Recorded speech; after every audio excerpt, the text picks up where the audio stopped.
एटा तो चाबी ए गाड़ी पेट्रोल सब बाहर करकी मो गाड़ी ढाल दबु। हेले बाबू हेले तू डरुजु कोन भाई?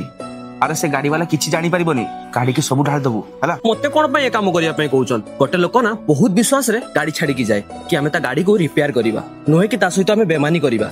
बुझिले, मो द्वारा ए काम होई परिबनी। आपण नियंतु चाबी, जहा करिया कथा आपण निजे कर नियंतु।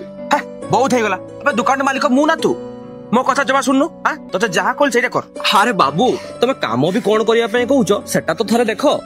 अलगा जदी किछि काम थांता ना मु निहाती करि थांती। मो द्वारा ए काम होई भाई मो गाड़ी टा ठीक हे गला। अरे हां भाई गाड़ी टा ठीक हे जैछि। एटा नियंतु चाबीटा। एडा नियंतु पैसा। अरे भाई 200 टका। अरे ए गाड़ी रे तो खाली 50 टका रे काम होईछि, बेसी कष्ट काम भी नथिला, खाली चेन टा और ब्रेक टा ही टाइट करली। कोन 50 टका? अरे साइड गैरेज वाला पाकु जाइली से कहला 300 टका। आ तमे सतरे भाई बहुत भलो लोक भाई तमे। एडा नियंतु भाई 50 टका। औ ठीक अछि भाई मु आसु जे। एटा नियो बाबू पैसाटा।